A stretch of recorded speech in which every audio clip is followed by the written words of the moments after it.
We begin today in the Gemara on Daf Mem Beis Amud Beis. Daf Mem Beis Amud Beis at the Mishnah. Continuing here the halachas of a person that has a neder not to have any anah from his friend, and there's still things that is allowed to be done, things that are not allowed to be done. Let's see what the Mishnah says here. Zok Teilige Mishnah. Hamuder hana mechaveirei. Person has a neder not to have anah from his friend. Lo yashilenu. He shouldn't lend him any items. V'lo yishal mimenu, and he shouldn't borrow from him any items. Lo yalvenu, he shouldn't lend him any money. V'lo yilva mimenu, he also shouldn't borrow any money from him. V'lo yimker lo, he also shouldn't sell him anything. V'lo yikach mimenu, and he shouldn't buy anything from him. So because there's a neder that they're not allowed to have a no, that he's not allowed to have a no from him, so all of these things are not allowed. That's what the Gemara. That's what the Mishnah says here. So let's see what it says in the Gemara.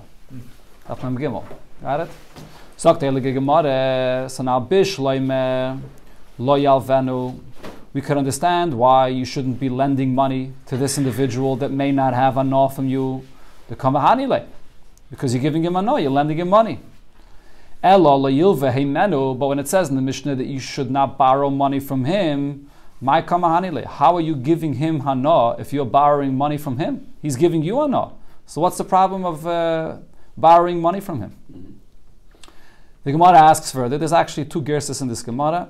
The Rana has a different gerse in this Gemara, but we're going to learn the Gemara as we have it over here.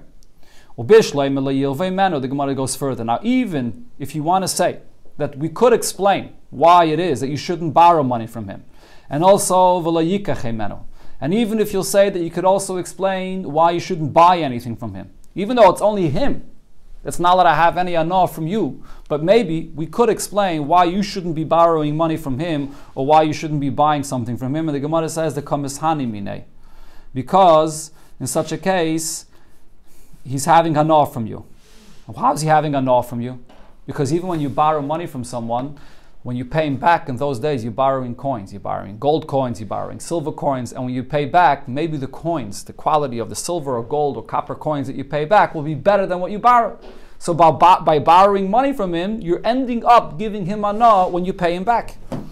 Or when your person buys something from someone, you also end up giving him anah. Even though I'm buying from him, what anah am I giving him? But in a case, if you remember, we learned about this in the Gemara before regarding a buyer and a seller. Who's the one that has the hana on a sale, the buyer or the seller? So the Gemara says that in a normal situation where you have an item which is up for sale, the Gemara calls it before a matzav of beinani. In other words, a case where the buyer and the seller, both the buyer is interested in buying and the seller is interested in selling, so both have hana. The buyer and the seller has hana. So when it says v'lo yikach heimenu, you can't buy from this individual that may not have hana from you, that could also be explained very simply. That he's the seller and he gets hana when you buy from him. So that could all be explained. Ella, however, lo yishal heimenu, when it says in the Mishnah that you may not borrow from a person that may not have hana from you, my kamishani mine. How is he having hana from you if you're borrowing something from him? You borrow this item from him and then you give it back to him. You're not giving him any hana, he's giving you hana. So what's the issue of borrowing from him? Rabbi Yossi bar Chanina, so Rabbi Yossi bar Chanina answers, so Rabbi Yossi bar Chanina answers, Kagoin shenadru, that is, nadru hana zemizeh. That the case in our Mishnah actually is that these two individuals made a neder not to have hana, one from each other. That's it, very simple. It's not just a one-way neder that one doesn't have hana from the other. They made a neder not to have hana from each other. So over here, therefore, they're not allowed to borrow and lend from each other. Abaye says, even if it's a one-way neder, that this person is not going to have hana from you, but nevertheless, you shouldn't borrow any kelim from him. And the reason is, gzeira lishol mishum lahashol. It's a gzeira that if you may borrow stuff from him, he may come to borrow things from you. That's the way it works. You borrow from him, so he'll borrow back from you. And you're going to come to give him hana. So therefore we could say regarding the other things that I mentioned there about borrowing money, or also about buying something from him, even if when you buy something from him, it's a situation where you're not giving him any hana by buying it, because he wasn't desperate to sell it all, you're desperate to buy. But nevertheless, it's excited that if you're going to buy from him, he may buy from you. If you're going to borrow money from him, he may come to borrow money from you. So it's all excited. Zok Teilige Mishnah, the first part of this Mishnah is actually a continuation of what it says here in this Mishnah. Amaloi hashileni paroscha. Person says to his friend, would you lend me your cow to use it, to do the work in my field. Omaloy, and his friend tells him, Eino pnuya. No, sorry, it's not available. I can't lend this to you. Omar, so his friend gets very upset about this, that he's not interested in lending him the cow. So he says, Kainam, he makes a neder, Kainam sadai shani chayrish ba. I make a neder that my field, this cow of yours will never be used to plow my field. Loilam, forever. So he makes this neder. So now the question is, what is his intention with this neder? What happens here? If this individual that made the neder, he was accustomed to be the one to do the plowing in the field, so then who aser?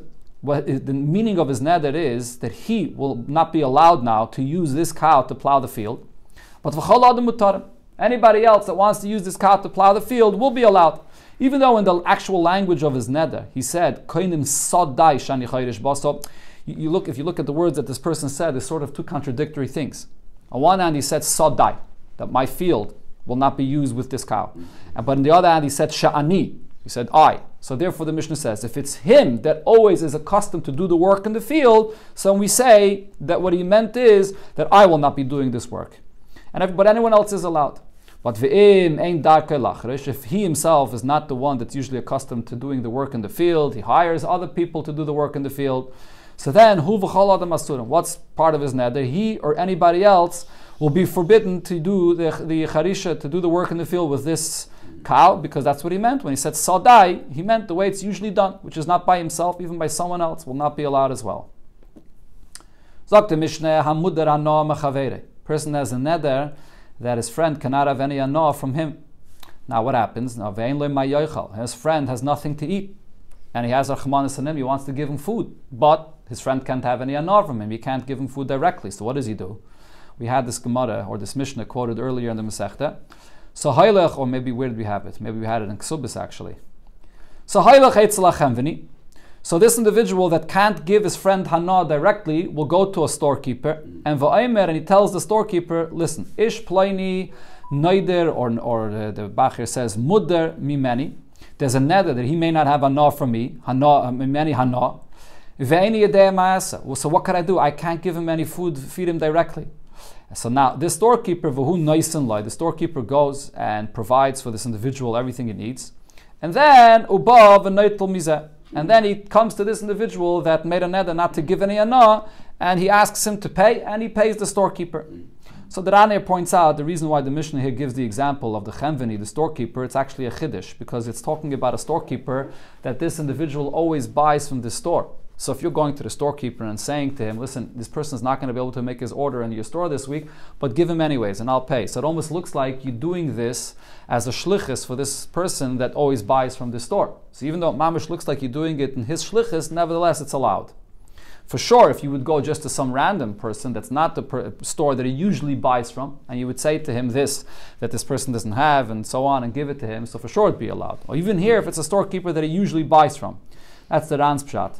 Rashi, however, over there in Ksubis says a little differently. Rashi says that the reason it's mentioning over here the storekeeper is because if you're going to go stamp to some random person and start telling him that this person has nothing to eat, he's not going to know what you're talking about. He's not going to give him anything. He doesn't know who this person is, b'chlal. You're going to have to spell him out very clearly. Give him and I'll pay you back. So what you're not allowed to say clearly, give him and I'll pay you back. You could just tell him give, and then he has to get the hint. So who's going to get the hint? Only this storekeeper that usually is the one that this person buys from. He's going to get the hint without you having to spell it out. Just one more detail that the Ran says over here. When the Mishnah says, Ubav v'neitel mizeh, so it doesn't mean that the storekeeper comes and collects the money that you owe, that you're obligated to pay. You're not obligated to pay. You told the storekeeper, give this person his food, he doesn't have what to eat. You never promised the storekeeper clearly that I'm going to pay. If you did, and if this becomes an obligation, it also wouldn't be allowed. Because again, you're going to be just a shliach for this person to come and pay for the money for the food that he's being fed. But over here, what the Mishnah is saying is, you didn't obligate yourself, and the storekeeper can't force you to pay, but you're going to come and pay up. You're just going to do it like a tzedakah, but you're not giving directly money for this person. The Mishnah here now continues and says a similar thing. Also, haya beisai live nice. If this individual that may not have any anah from you, so he had a house that he had to build, and he's having a hard time building his house, and you can't give him money directly, you can't help him out directly with building his house. or Gidrei Ligdar, he had a fence that he had to put up, or Sedeyu Ligtzair, he had the grain in his field that he had to cut, and you can't help him out directly. So you do a similar thing. You go to the workers, and you say to them, this person may not have any anah from me. And I don't know what to do. I can't give it to him directly. And they understand the hint. They do the work with this person. And then they come and get paid from you, from the person that may not give him directly anah, you go and pay them. So the Ran here says that these cases here in the Mishnah is really seemingly not any additional chiddush to what it said before, but the Mishnah actually is being mechadash is, in the previous case, it's talking about a person that has nothing to eat. So you may think that maybe in a case where a person has nothing to eat, you're allowed to do this. But maybe in a case where he has what to eat, but it's just a matter of building a house or a fence or in the property, so maybe this is not allowed. So the Mishnah continues and says, Loizu afsud. Now not only in a case where he has nothing to eat, but even in these cases, you're also allowed to do this and indirectly end up giving the money that he needs. Sagt the Mishnah, if two people were walking on the way. So again, the case here is one may not have enough from the other, and they're walking together, and your friend has nothing to eat, so you can't give him the food directly. So noisin le'echad, you give it to somebody else that's there with them, or the other gersa in the Mishnah is la'acher, someone else that's with them, l'shumatana, as a gift. And v'hala mutabah, and now once you gave it to someone else as a gift, so it's not yours anymore, and now this individual that may not have enough from you can take it from that person. Im ein imah if there isn't a third person with them, so what do? Maniach halasela, you take the food, you put it down on a rock, ayala geder, or on a fence, you just put down the food, and you just announce, Harei heim mufkarin l'chol misha yachbaitz. I declare this food here to be ownerless, anyone can come and take it. And this person that may not have enough from you can come and take this food and eat it. But Rabbi Yosi Oiser, however, Rabbi Yosi says this is not allowed. No. You're not allowed to go and put this food down on a place and that this person is going to come and take it. You can't, there's no, according to Rabbi Yosi, there's no eitz over here to come and serve this person the food. So Rabbi Yechanan said, my time with Rabbi Yosi. What's the explanation of the opinion of Rabbi Yosi? If you're not giving him the food directly, you're putting it down, it becomes hefker. Once it's hefker, why can't this person come and take the food? Says the Gemara, Kesavar, because Rabbi Yosi holds hefker kematona. The way hefker works is when you declare something ownerless, it's similar to when you give somebody a gift. What does that mean? Ma matone, just like in the case when you give somebody a gift. It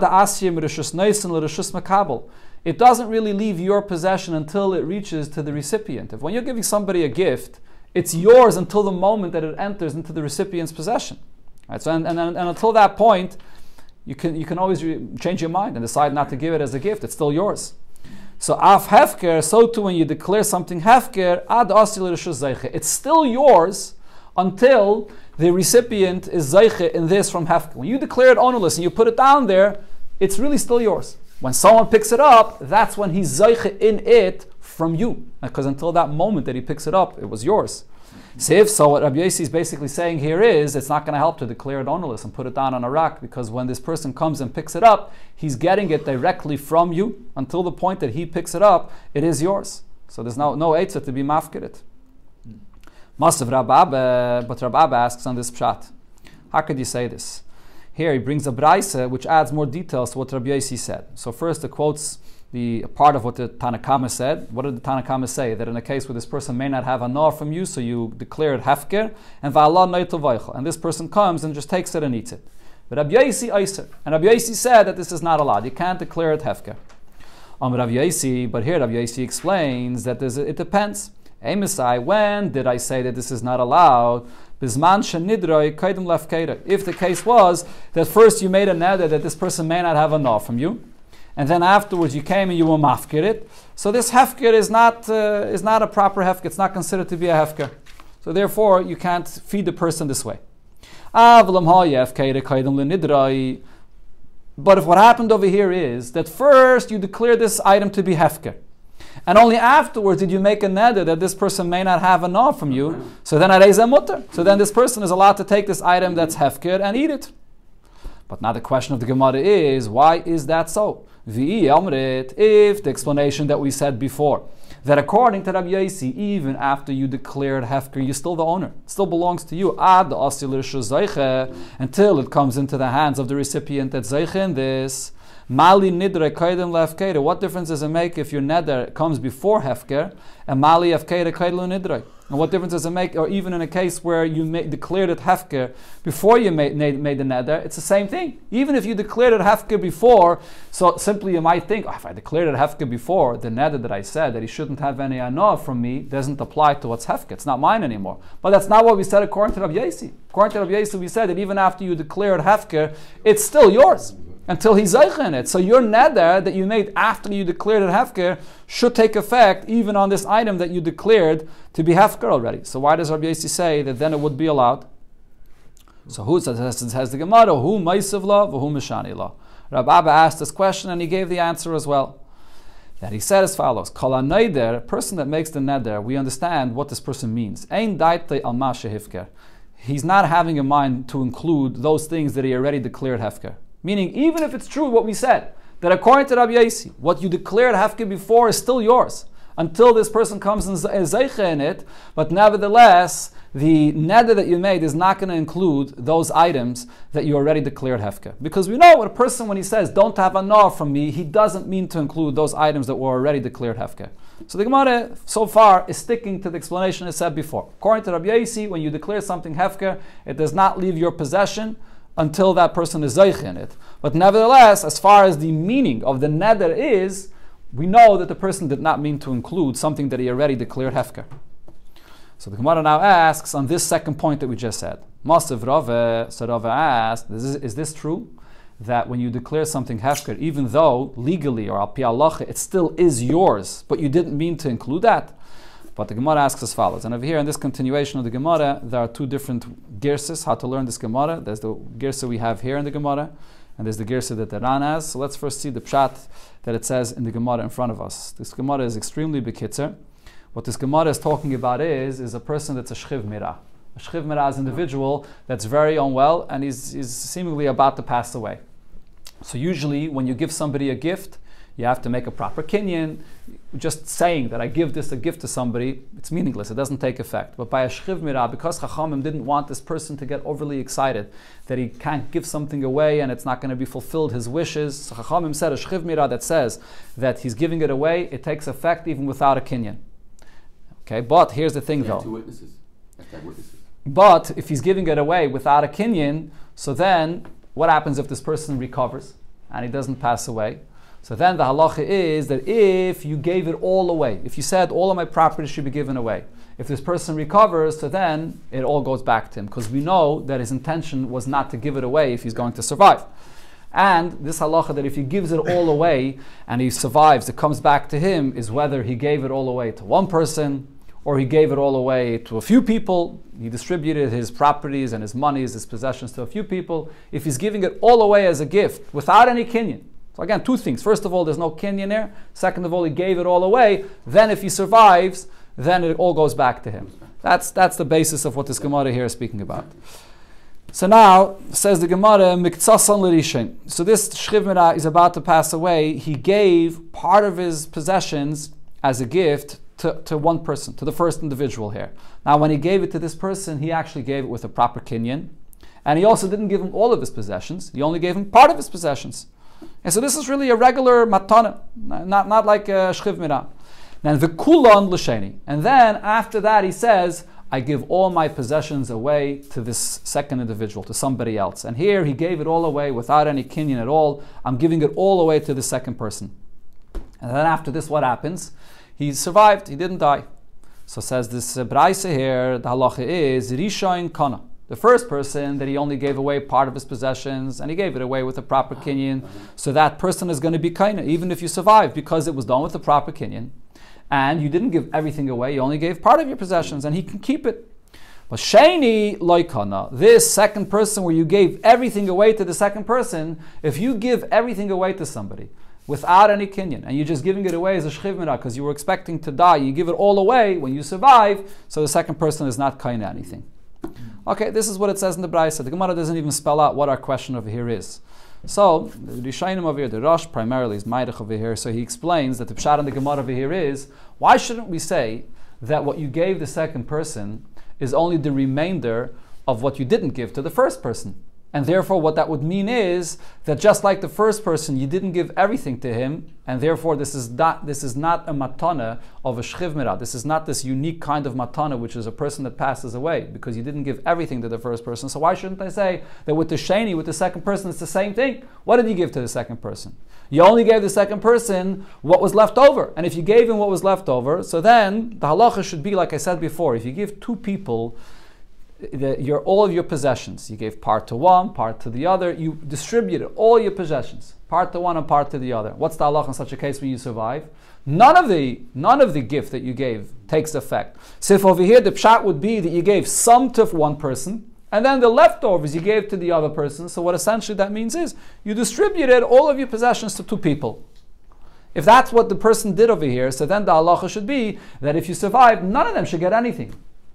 What does this Braisa say? That's not what happened over here. Even though he already gave part of his possessions as a gift to the first person, but nevertheless, after the person comes along and says, I give my possessions to the second person, and he says, Kulon l'sheni, he means to say that even what I already gave away to the first person should also be a gift to the second person. So now he gave everything away to the second person. So for the first person, he gave away part of his possessions. But when he says he's giving it away to the second person, he's not just giving the remainder, he's giving everything to the second person. So the first one gets nothing. So what the Braisa over here says is, what's going to happen in such a case is, because the second person is, you're giving him away everything, so now when you survive, he gets nothing. Because once you survive, we say that you didn't intend to give him everything away. If you're going to be alive, you need the money back for yourself. So therefore, the sheni gets nothing, but the first person that you gave him part of your possessions will be able to keep what you gave him when you gave him this matana, because you only gave him part of it. So what's the Gemara proving from here? What you see is that when what he gave to the second person is even what you originally said you're giving to the first person, but now when you said kul on l'sheni, we understand from what you said that includes even what you originally intended to give to the first person. Says what the Gemara means to say is, similar we should say regarding hefker. When a person is mafker something, and according to Rabbi Yossi, that hefker does not take effect until someone else is kainet, even though you already declared it hefker. But if later on you make a neder, we should say that the neder you made includes even those things that you were mafker before. Just like over here we say that when you give a gift to one person, and then later you decide to give everything to someone else, I say that what you give to the second person includes what you originally said you're giving to one individual. You already declared you're giving it to one person. But nevertheless, now you say you're giving everything to someone else, it includes even that. So too we should say by hefker, that even if you declared something hefker in the beginning, but now that you said that you want to asr everything bahana on this other person, it should include even what you declared hefker before. That's the Gemara's raya according to the girsa that we have over here in the Gemara. Now the Mefarshim point out that this comparison the Gemara makes is not 100% so clear, because over here the person says a very strong lashon. The person said kulon l'sheni. He uses the term kulon. All of my possessions, all of my property should go to the second person. So maybe because he said the word kulon, I say that even though he already said he's giving part to the first person, but now he says everything. So everything goes to the second person. Over here, when it comes to a neder, he was mafka some of his possessions, and then he says, I asa all of my possessions on someone else. So what was the lashon the person used? The person says, Nochasay alecha. My possession should be asr on you. He didn't. Who says he said the word kulon? So it's not exactly the same thing, but the Gemara compares them. The Gemara, even whether he said the word kulon, whether he did not say the word kulon, if you say my possessions should be asr on you, from here we learn that that includes even those things that you previously declared ownerless.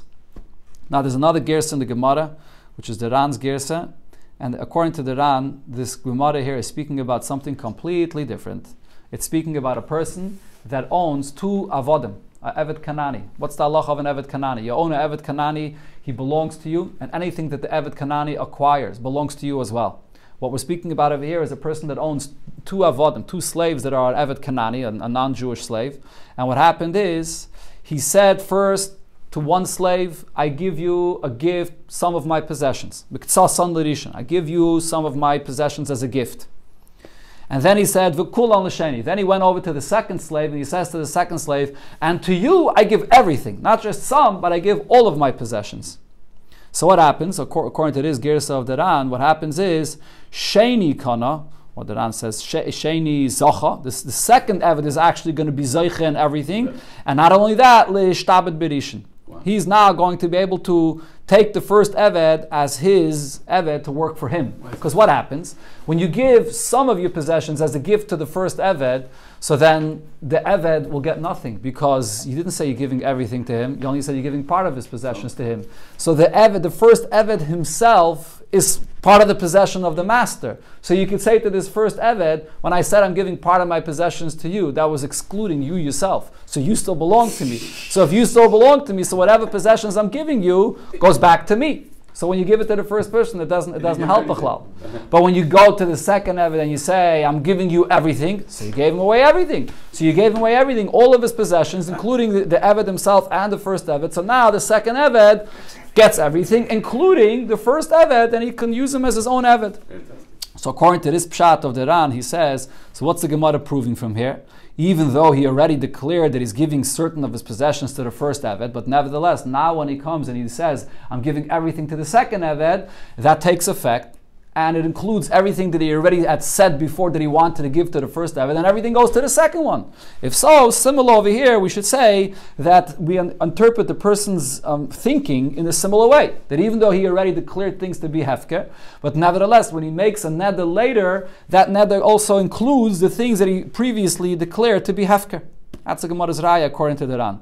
So again, the comparison of the Gemara is not 100% so simple, because in the case of these two avodim, when he said that he wants to give everything to the first Eved, it didn't work b'chlal. It was a mistake. The whole thing, it didn't take effect b'chlal, because he only said, I'm giving you part of my possessions, and that doesn't even include the Eved, so it didn't take effect. Over here though, when he declared these things to be hefker, so even though you're not kain it until you receive it, until a recipient gets it, but it's a hefker. The declaration of a hefker is a proper declaration of hefker. So who says the neder includes that? So the comparison is not so pashut. But that's the pshat in the Gemara according to the Ran. So because of this question, the Gemara now retracts the pshat that it said before according to Rabbi Yossi. Elo amar Rava. So therefore Rava says, going back to what Rabbi Yossi said in the Mishnah, why does Rabbi Yossi say that you can't go and place food on a rack or on a gather somewhere and have this person take it from you, and he's taking it indirectly? So he said the reason is, the reason of Rabbi Yossi is Gzeira mishum matnas beis chayran. This is a Gzeira because of what happened in the story of Beis Chayran.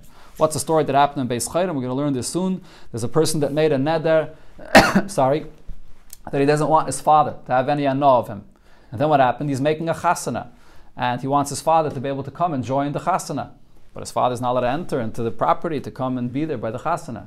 So he comes and says to a friend of his, I'm being makdish, I'm giving away my entire property as a gift for you. Not makdish, sorry. He says, I'm giving away my property as a gift for you in order that his father should be able to come into this property. So what does his friend say? You're giving it all away to me? If it's mine, I'm making it hektish l'shamayim. I give it all away today, b'shter. It's all hektish. So now this person says, wait a minute, that's not what I meant. I'm not giving it to you that it's really yours, that you should make it hektish. I only gave it to you in order that my father should be able to come in here. That's what the person was doing. So what happens over here? In such a case, your father's not going to be allowed to walk in, because you never really intended to give it away. You never really intended to give it as a gift. You gave it to your friend as a gift so that your father should be able to walk in. That's not really giving it as a gift. You're allowing your father to have a anah from you when he's not allowed. So what Rabbi Yossi is saying is, over here as well, a person is not allowed to take food and put it down on a rock and declare it hefker in order for this person to come and eat it. Because there's a gzeira that you may put it down not with a proper intention of hefker for anybody to come and take. You're putting it down, it should be hefker, not hefker. You're putting it down so that this person should be able to come and take it. And then when this person eats it, he's having a hanah from something that's not allowed for him. So because this may happen, Rabbi Yossi was geyser that you never are allowed to declare something hefker in any way for this person to take it from you. That is the pshat in the Mishnah according to Rabbi Yossi. So it's a gzeira.